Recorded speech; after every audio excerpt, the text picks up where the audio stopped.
రాష్ట్ర ముఖ్యమంత్రి వైఎస్ జగన్మోహన్ రెడ్డి రాయలసీమ ప్రాంతాల్లో బస్సు యాత్ర ముగించుకొని నిన్న నెల్లూరు జిల్లా అంటే ప్రధానంగా కోస్తా జిల్లాలోకి అడుగుపెట్టడం జరిగింది. ఈ రోజంతా ఆయన నెల్లూరులోనే బస చేయడం జరిగింది. మరికొద్ది గంటల్లోనే ఆయన కావలికి బయలుదేరుతున్నారు. అయితే కావలికి బయలుదేరే సందర్భంగా కోవూరు ఎమ్మెల్యే నల్లపరెడ్డి ప్రసన్న కుమార్ రెడ్డి ఆధ్వర్యంలో పెద్ద ఎత్తున ఆయనకు ఘన స్వాగతం లభించబోతుంది. ప్రస్తుతము సుమారు వందలాది మంది ఈ ప్రాంతీయ మహిళలు కూడా తల్లి రావడం జరిగింది. దీని మీద మాట్లాడేందుకు డీసీఎం చైర్మన్ చలపతిరావు గారు మనతో ఉన్నారని చెప్పండి, అసలు ఈ ప్రోగ్రాం ఏంటి, ఎలా జరగబోతుంది? అందరికీ నమస్కారం. ఈరోజు జరిగేటువంటి మేము సిద్ధం బస్సు యాత్రలో భాగంగా ఈరోజు గౌరవ ముఖ్యమంత్రి గారు వైఎస్ జగన్మోహన్ రెడ్డి గారు నెల్లూరులో బయలుదేరి కావలికి పోయేటువంటి మార్గ మధ్యంలో మా కోవూరు నియోజకవర్గంలో ఉన్నటువంటి నాతరాజుపాలెం హైవే కూడలిలో దరిదాపు 3,000 మంది మహిళలతో ఇక్కడ ఆయనకి స్వాగతం పలుకుతా ఉన్నాం. మహిళలందరూ కలిసి ఈ ప్రభుత్వం ఏర్పడ్డ తర్వాత మహిళలకి ప్రభుత్వం ఏర్పడ్డ తర్వాత సముచితమైన స్థానం ఇచ్చినటువంటి నేపథ్యంలో ఈరోజు కోవూరు నియోజకవర్గం ప్రజలందరూ కూడా స్వాగతం పలకడానికి ఎదురు చూస్తూ ఉన్నారు. మరి కొద్ది గంటల్లో కూడా ఇక్కడికి రాబోతున్నారు గౌరవ ముఖ్యమంత్రి వైఎస్ జగన్మోహన్ రెడ్డి గారు. మా ప్రసన్న కుమార్ రెడ్డి గారి ఆధ్వర్యంలో చాలామంది ఎక్కువ మంది మహిళలు ఇక్కడ కూడి మరి ఈ జగన్మోహన్ రెడ్డి గారు మహిళల ఎన్నో కార్యక్రమాలు, ఇప్పుడు అమ్మఒడి అయితేనేమి, మహిళల పట్ల ఏదైతే చేయూత అయితేనేమి, మరి ఇంకా ఆసరా, సున్నా వడ్డీ, ప్రతి కార్యక్రమం మహిళలు పట్టాలు ఇచ్చిన ప్రతి కార్యక్రమం ముందు పెట్టి మహిళలు అయితే ఈ యొక్క కాపురాన్ని ఆ యొక్క గ్రామంలో అభివృద్ధి తీసుకొస్తారని మహిళల పట్ల ఎందుకంటే చిత్తశుద్ధి ఉండేది. మహిళలే గతంలో ఈ యొక్క ప్రభుత్వాన్ని ఏర్పాటుకి ప్రథమ స్థానంలో ఉండారు కాబట్టి మళ్ళీ ఆ మహిళలకే మంచి సముచితమైన స్థానం ఏర్పాటు చేయడం జరిగింది.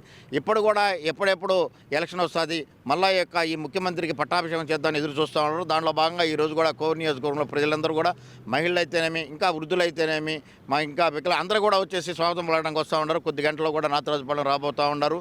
మరి ఈ రాష్ట్ర ప్రభుత్వం మళ్ళా కూడా సంక్షేమ పథకాలు, అభివృద్ధి పథకాలు మళ్ళీ ముందుకు సాగాలంటే ఇదే ముఖ్యమంత్రి కొనసాగాలి. యువ ముఖ్యమంత్రి అయినటువంటి జగన్మోహన్ రెడ్డి గారు రాబో రోజుల్లో భావితరాలకి ఈ ముఖ్యమంత్రి ఉంటేనే చదువులైతేనేమి, వృద్ధులకి వైద్యం అయితేనే అన్నీ కూడా అంతాయని ఇప్పటికే ఒక నిర్ణయానికి వచ్చేసారు రాష్ట్ర ప్రజలు. అందరూ కూడా ఈరోజు ఇప్పటికే ఏంటంటే మళ్ళీ వైఎస్ఆర్ కాంగ్రెస్ పార్టీ అధికారంలోకి వస్తుంది.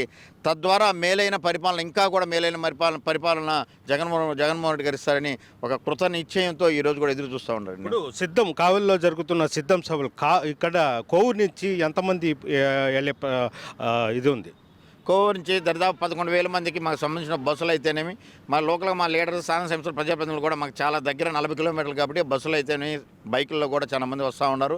దాదాపు 1,700 బస్సులతో ఆ సిద్ధం సభకి ఏర్పాటు చేయడం జరిగింది 7 నియోజకవర్గాలకు సంబంధించి. ఇవి కాకుండా కావల్లో జరుగుతున్న కార్యక్రమం కాబట్టి కావల్ లోకల్గా ఉన్నటువంటి ప్రతి ఒక్కరు ఆటోలు, జీపులు, వ్యాన్లు, ఈ బైకుల్లో కూడా చాలా మంది తరలి వస్తున్నారు. దాదాపు లక్షిక పైచిలుగా ఈ యొక్క 7 నియోజకవర్గాలు జరిగినటువంటి ఈ సిద్ధం మహాసభ జయప్రదం చేయాలని ప్రజలంతా ఉర్రూతులాగుతూ మరి ఎలక్షన్ టైంలో మొట్టమొదటిసారిగా గౌరవ ముఖ్యమంత్రి గారు ఎలక్షన్ క్యాంపెయిన్లో భాగంగా ఈరోజు కావలికి వస్తున్నారు కాబట్టి 7 నియోజకవర్గాలకు సంబంధించిన ఎమ్మెల్యేలు కూడా చాలా విస్తృత స్థాయిలో ఈ యొక్క జన సమీకరణ అయితేనేమి, అదేవిధంగా గౌరవ పార్లమెంటు సభ్యులు విజయసాయిరెడ్డి గారి సారథ్యంలో జరుగుతున్నటువంటి ఈ సభ జయప్రదం చేయడానికి అందరూ కూడా ముందున్నారు. ప్రతి ఒక్కరు కూడా యువత మరి కార్యకర్తలు కూడా ఉత్సాహంగా ముందున్నారు. ఎందుకంటే ఎలక్షన్ ఎలక్షన్ స్టార్ట్ అయింది కాబట్టి ఎలక్షన్లో భాగంగా మొట్టమొదటిసారిగా ఇక్కడికి గౌరవ ముఖ్యమంత్రి వైఎస్ జగన్మోహన్ వస్తున్నారు కాబట్టి ఆయనకి స్వాగతం పలుకుతూ మరి ఈ యొక్క దిశానిర్దేశం ఇచ్చినటువంటి ఈ సభలో అందరూ కూడా చూసి మరి ఈ రాబో రోజుల్లో కూడా జగన్మోహన్ రెడ్డి పరిపాలన, సుపరిపాలన, గతంతో పోల్చుకుంటే పరిపాలన పోల్చుకుంటే ప్రజలు కూడా చాలా సంతోషంగా ఉన్నారు.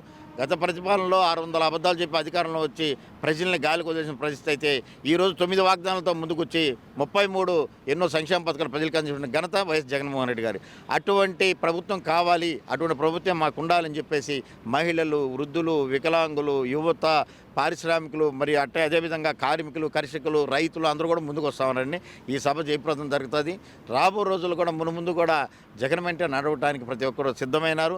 సిద్ధం సభ 100% సక్సెస్ అవుతూ ఉంది. సిద్ధం సభ ఇప్పటికే కూడా జనాలు కూడా నిండిపోతూ ఉంది కాబట్టి సిద్ధం జయప్రదం చేస్తున్నారు. ప్రతి ఒక్కరూ మేము సిద్ధం అనేసి ముందుకు వస్తూ ఉన్నారు కాబట్టి ఈ యొక్క సభ జయప్రదం జరుగుతాం. అదేవిధంగా ఇప్పుడు కోవూరు నియోజకవర్గం నుంచి వైఎస్ఆర్సీపీ నుంచి నల్లపరెడ్డి ప్రసన్న కుమార్ రెడ్డి పోటీ చేస్తున్నారు, టీడీపీ నుంచి ప్రశాంత్ రెడ్డి చేస్తున్నారు, అంటే ఒక మహిళ ఇది చేస్తున్నారు. అంటే ఈరోజు జగన్మోహన్ రెడ్డి వస్తుంటే మహిళలు పెద్ద ఎత్తున ప్రసన్న కుమార్ రెడ్డికి మద్దతుగా పెద్ద ఎత్తున తరలి వస్తున్న దృశ్యాలు అయితే మనం చూస్తున్నాం.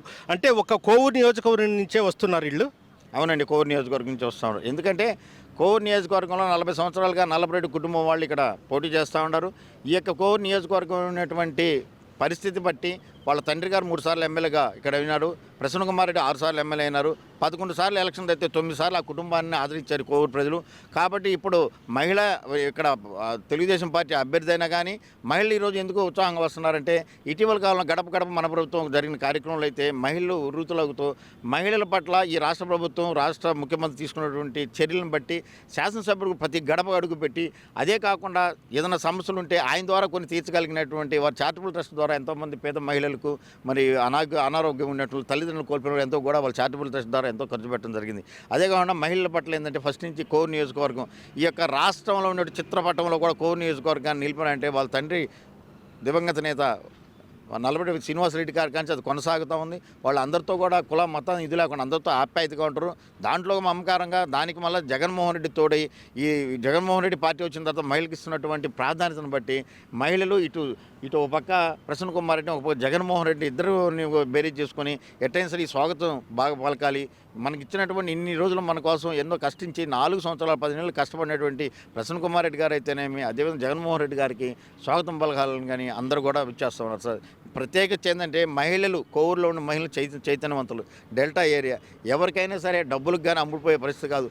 ఎంతోమంది ఇంతకుముందు కోటేశ్వరులు వచ్చారు, ఎవరికి కూడా లొంగకుండా ప్రతి ఒక్కరు కూడా నల్లబడి కుటుంబం నిలబడ్డారు. ఇప్పుడు కూడా కుటుంబంగా నిలబడతారు. 100కి 100 రూపాయలు ప్రసన్న కుమార్ రెడ్డి గెలవబోతున్నారు. గత మెజార్టీ కన్నా ఎక్కువ మెజార్టీతో ప్రసన్న కుమార్ రెడ్డి గెలవబోతున్నారు. ఎందుకంటే పాతలో ఉన్నటువంటి తెలుగుదేశం పార్టీ వాళ్ళకి ఇప్పుడు వచ్చినటువంటి వాళ్ళకి కొద్ది తేడాలు ఏర్పడ్డాయి. పాతలో కష్టపడి పనిచేసిన తెలుగుదేశం పార్టీ వాళ్ళు కూడా ఇప్పుడు సముచితమైన స్థానం లేదు, వాళ్ళు కూడా దూరంగా ఉన్నారు. ఇప్పుడు మా దగ్గర నుంచి కొంతమంది ఏదో వలసపోయినారు, కొంతమంది కేవలం డబ్బుల కోసం వలసపోయినారు. వాళ్ళ వెనక ప్రజలు లేరు, ఓటర్స్ లేరు. వాళ్ళు కేవలం వాళ్ళ సొంత ప్రయోజనాల కోసం వాళ్ళ కుటుంబ ప్రయోజనాల కోసం పోయారు. కానీ ఇంకా పార్టీ విషయం కానీ రేపు ఎలక్షన్లో పోయి పార్టీ దగ్గర పోయి ప్రజల దగ్గర ఓట్లు అడిగే పరిస్థితి వాళ్ళు లేరు. ఎందుకంటే కొంతమంది ఎక్కడో 5 సంవత్సరాల నియోజకవర్గం పరిచయం లేని వ్యక్తులు కొత్తగా దిగి ఉన్నారు. వాళ్ళు దిగేసి ఏదో రాత్రులు తిరిగేసి మేమైతే మీకు అంత ఇప్పిస్తాం ఇంత ఇప్పిస్తాం రాని అంటారు. తెలియనటువంటి నాలెడ్జ్ లేనటువంటి కొంతమంది నాయకుల దగ్గరకు పోయేసి ఇంత డబ్బులు మీకు ఇప్పిస్తాం, పలానా వాళ్ళు ఇస్తారు, రాండి పోదాం అని చెప్తున్నారు. వాళ్ళు కూడా ఉదయం లేసి స్థానిక సంస్థలో ఉన్నటువంటి పాత నాయకులతో చర్చించి ఓహో మనం ఏమైనా తప్పు చేస్తున్నామా, ఇటు తప్పు చేస్తే రాబోది వైఎస్ఆర్ కాంగ్రెస్ పార్టీ, మనం ఎందుకు ఇంత రోజులు కష్టపడి మన ద్వారా ఈ యొక్క ప్రభుత్వం ఎన్నో సేవలు చేయాల్సిన పరిస్థితి. స్థానిక సంస్థ ప్రజలు మనం గెలిపించారు, మన ద్వారా ఇంకా ఈ ప్రభుత్వం ఏర్పడితే ఇంకా చాలా సేవలు చేయాల్సిన పరిస్థితి ఉంటుంది, మనం తప్పని అడిగేస్తే తప్పు అని చెప్పి చాలామంది సర్దిద్దుకొని కూడా చాలామంది ఆగిపోయినారు సార్. ఇది పరిస్థితి.